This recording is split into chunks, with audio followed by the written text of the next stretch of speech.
Bismillahirrahmanirrahim. Assalamualaikum warahmatullahi wabarakatuh. Halo adik-adik semua, bagaimana kabarnya? Semoga selalu dalam keadaan sehat walafiat. Amin amin ya robbal alamin. Baiklah, sebelum kita memulai video pembelajaran pada hari ini, izinkan dahulu saya memperkenalkan diri.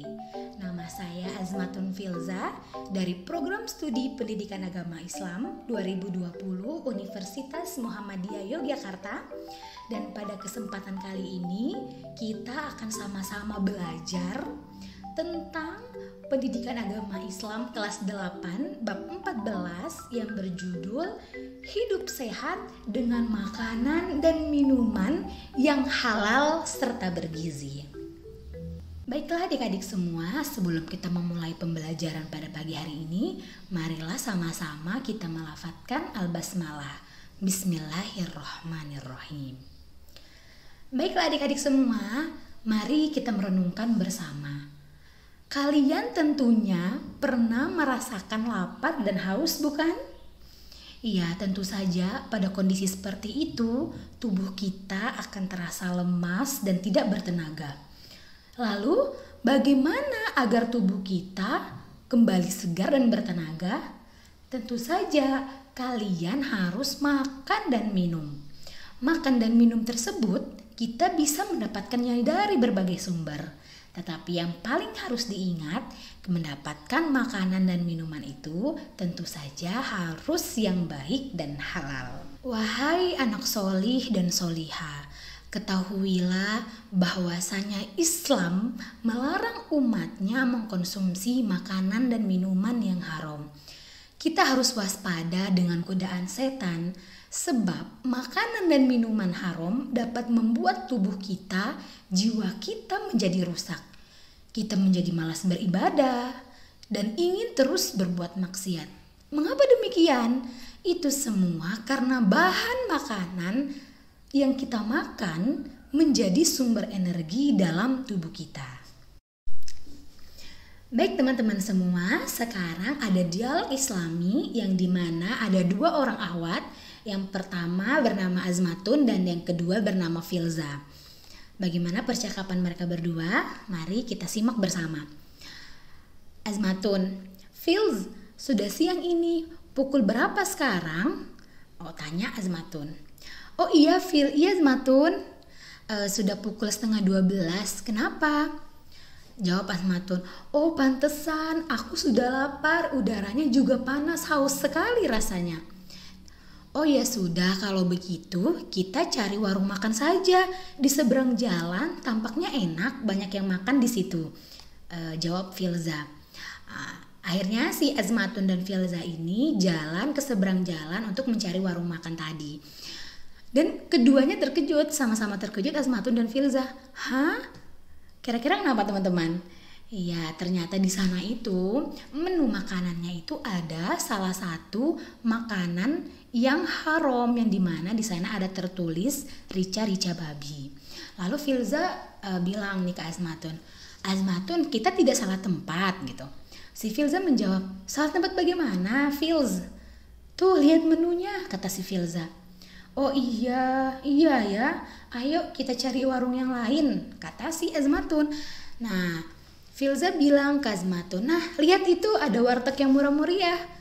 Oh alhamdulillah, lapar dan haus kita bakal segera terobati, berkata si Azmatun. Dan Filza bilang, dan halal, itu yang paling penting. Nah, jadi teman-teman, dari dialog ini kita sama-sama bisa mengambil pelajaran ya. Kita harus bisa mencari makanan yang baik dan halal untuk tubuh kita. Baik, selanjutnya di sini ada Mutiara Khazanah Islam yang dimana kita akan membaca Quran surah An-Nahl ayat 114, kemudian kita memahami tajwidnya, kita mengartikan dan memahami pesan-pesan mulia yang ada di dalam Quran surah An-Nahl ayat 114 tadi, dan serta mengamalkan dan membiasakan akhlak mulia dengan mengkonsumsi makanan dan minuman yang halal. Baik. Berikut ini adalah ayat yang berisi perintah memakan makanan yang halal dan bergizi, yaitu Quran Surah An-Nahl ayat 114. A'udzu billahi minasyaitonir rajim. Bismillahirrahmanirrahim. Fakulu mimma razaqakumullahu halalan tayyiba washkuru ni'matallahi in kuntum iyyahu ta'budun. Shadaqallahul azim. Baik teman-teman, sekarang mari memahami tajwid tentang tafkhim dan tarqiq. Tafkhim itu yaitu bacaan tebal dan tarqiq bacaan tipis. Hukum bacaan tafkhim dan tarqiq dibagi menjadi dua, yaitu pada bacaan lam dan pada pembacaan ro. Nah, hukum bacaan lam pada lafzul jalalah dibaca tafkhim atau tebal pada lafadz Allah, didahului oleh harokat fathah dan doma. Ini yang pertama ya. Zahaballah, contohnya. Fazadahumullah, dibaca tebal. Kemudian yang kedua, lam jalalah dibaca tarqiq atau tipis apabila lafadz Allah didahului oleh harokat kasroh. Al-misal, billah, mirrizqillah, dibaca tarqiq atau tipis. Kemudian pada hukum bacaan ro dibagi menjadi dua juga tadi. Yang pertama, tafkhim dibaca tebal apabila ro berharokat fathah atau fathatain. Al-misal, katsiran wa yahdi wa idz faraqna. Ro di sini dibaca tebal. Kemudian ketika ro berharokat dhammah dan dhammatain, seperti misalnya syai'in qadir, ro-nya dibaca tebal. Kullama ruziqu.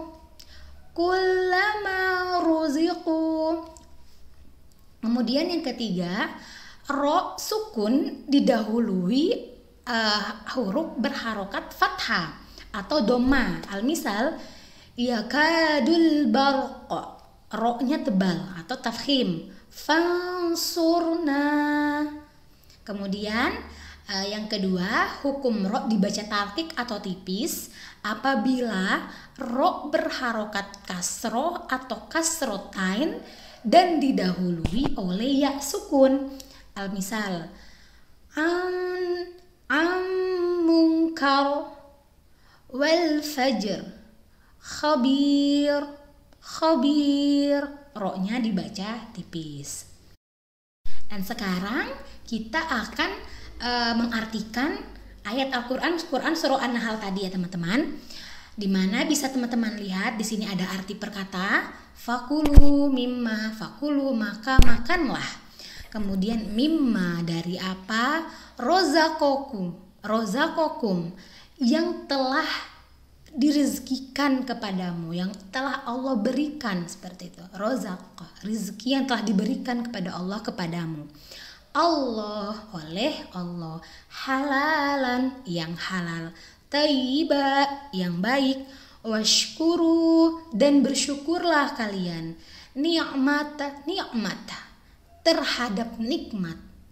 Allah, in jika kuntum, kalian adalah iyahu, kepadanya ta'budun, kalian menyembah.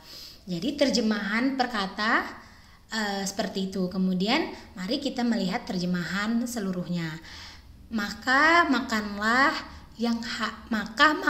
yang halal lagi baik dari rezeki yang telah diberikan Allah kepadamu, dan syukurilah nikmat Allah jika kamu hanya menyembah kepadanya. Quran Surah An-Nahl ayat 114. Baik teman-teman, nah mari kita memahami pesan-pesan mulia dari Quran Surah An-Nahl ayat 114 tadi, yang dimana mengandung pesan, yakni perintah untuk memakan makanan yang halal dan baik serta mensyukuri nikmat Allah Subhanahu wa taala. Allah menyuruh umat Islam untuk memakan makanan dan mengkonsumsi minuman yang halal dan baik. Kemudian yang kedua, makanan dan minuman yang halal dan baik dapat membawa ketenangan hidup, menjaga kesehatan jasmani dan rohani, mendapat perlindungan dari Allah Subhanahu wa taala, serta aktivitas yang kita lakukan akan membawa keberkahan. Kemudian yang ketiga, apabila kita memakan dan minum yang haram dapat menimbulkan berbagai macam penyakit dan merusak tubuh kita serta membuat jiwa menjadi terganggu. Nah, dampak negatif lain akibat mengkonsumsi makanan dan minuman yang haram adalah dapat membuat doa seseorang tidak akan dikabulkan oleh Allah dan malas beribadah. Na'udzubillahi min dzalik. Semoga kita semua terhindar dari mengkonsumsi makanan yang haram. Amin ya rabbal alamin. Kemudian yang kelima, mengamalkan dan membiasakan akhlak mulia dengan mengkonsumsi makanan dan minuman yang halal.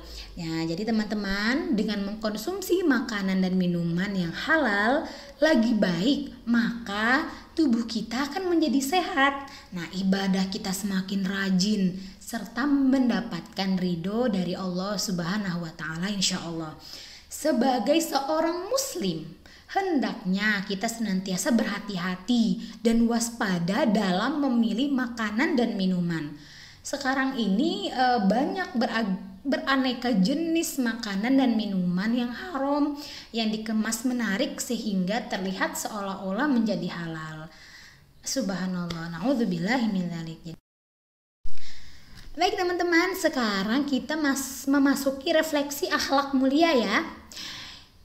Nah, sebagai bentuk introspeksi diri terhadap akhlak kalian dalam hal makan, minum, dan perwujudan rasa syukur dalam diri kita, lakukanlah refleksi terhadap diri kalian masing-masing. Nah, tanggapilah pertanyaan-pertanyaan berikut ini sesuai dengan yang kamu rasakan dengan cara memberi tanda silang pada gambar yang sesuai hati ya, tanda lingkar aja ya teman-teman, tanda lingkar atau checklist ya.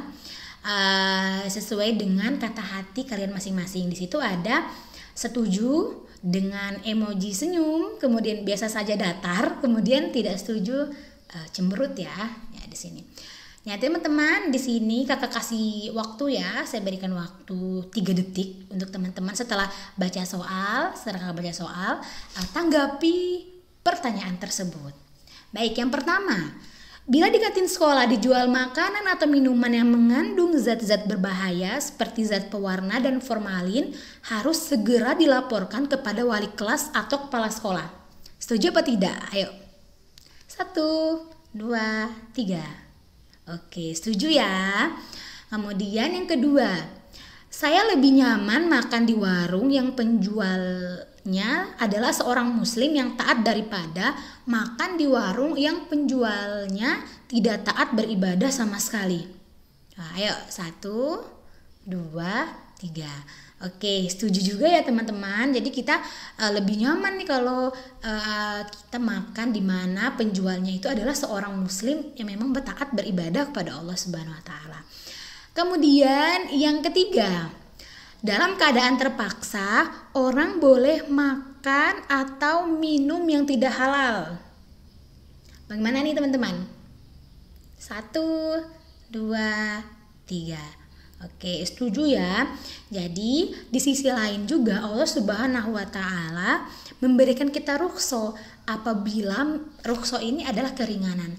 Apabila memang pada saat keadaan yang sangat terpaksa untuk sudah berusaha dan lain sebagainya tidak menemukan makanan yang halal, boleh mengkonsumsi yang tidak halal. Tapi ini benar-benar sangat terpaksa ya teman-teman, atau dorur gitu. Baik, kemudian yang keempat, saya meyakini kalau makanan dan minuman yang halal itu dapat membuat fisik sehat dan hati menjadi jernih. Ayo 1, 2, 3. Ya, setuju ya teman-teman. Alhamdulillah, sekarang kita akan lanjut ke kisah teladan. Baik, di sini ada kisah teladan dari Imam Nawawi yang dimana beliau ini lebih suka membaca Al-Quran daripada bermain. Bagaimana kisahnya? Mari kita simak bersama. Imam Nawawi adalah seorang ulama besar mazhab Syafi'i. Ia lahir tahun 631 Hijriah dan wafat pada tahun 24 Rajab 676 Hijriah. Ia adalah seorang pemikir muslim di bidang fikih dan hadis. Semenjak kecil, Imam Nawawi sangat senang belajar, terutama saat belajar Al-Quran. Nah, dikisahkan semenjak disekolahkan oleh ayahnya, Nawawi kecil sudah tampak bersemangat sekali. Ia mengikuti pelajaran dengan sungguh-sungguh, waktunya benar-benar dicurahkan untuk menuntut ilmu. Nah, ketika ia sudah mulai belajar Al-Quran, dia dapat merasakan keindahan dan keagungan ajaran yang ada di dalamnya. Imam Nawawi tidak rela meninggalkan waktunya menjadi sia-sia tanpa membaca Al-Quran. Nah, dikisahkan bahwa pada suatu hari, teman-teman kecil yang sebaya dengannya memaksa Nawawi untuk main bersama. Ia berusaha lari dari paksaan teman-temannya itu. Ia menangis karena tidak suka dengan tindakan teman-temannya. Nah, Nawawi kecil lebih senang membaca Al-Quran daripada menghabiskan waktunya hanya untuk sekedar bermain-main. Jadi, apa yang kita dapat simpulkan dari kisah teladan ini, di mana An-Nawawi ini merasa tenang ketika ia bersama Al-Quran. Semoga kita juga selalu tergolong orang-orang yang ahli Al-Quran. Amin ya robbal alamin. Kemudian yang terakhir di sini ada rangkuman yang dimana halal artinya dibolehkan agama, sedangkan thayyib itu artinya bergizi dan baik bagi tubuh kesehatan ya. Kemudian Islam mengajarkan kepada umatnya agar mengkonsumsi makanan dan minuman yang halalan thayyiba, yang halal dan baik. Kemudian dalam Quran surah An-Nahl ayat 114 berisi perintah untuk memakan makanan yang halal lagi baik serta mensyukuri nikmat Allah Subhanahu wa taala. Teman semua, kita telah berada di penghujung video pembelajaran pada hari ini. Terima kasih atas segala perhatiannya. Mohon maaf apabila ada salah kata, khilaf. Semoga bermanfaat, kita bisa mengamalkannya, merealisasikannya dalam kehidupan kita sehari-hari, serta selalu berhati-hati untuk menjaga diri kita dari makanan yang haram. Semoga kita selalu dilimpahkan rezeki oleh Allah Subhanahu wa taala, diberikan nikmat, amin ya robbal alamin. Terima kasih atas segala perhatiannya. Sebelum kita tutup video pembelajaran pada hari ini, mari sama-sama melafadzkan alhamdulillah, alhamdulillahirabbil alamin. Terima kasih. Wassalamualaikum warahmatullahi wabarakatuh.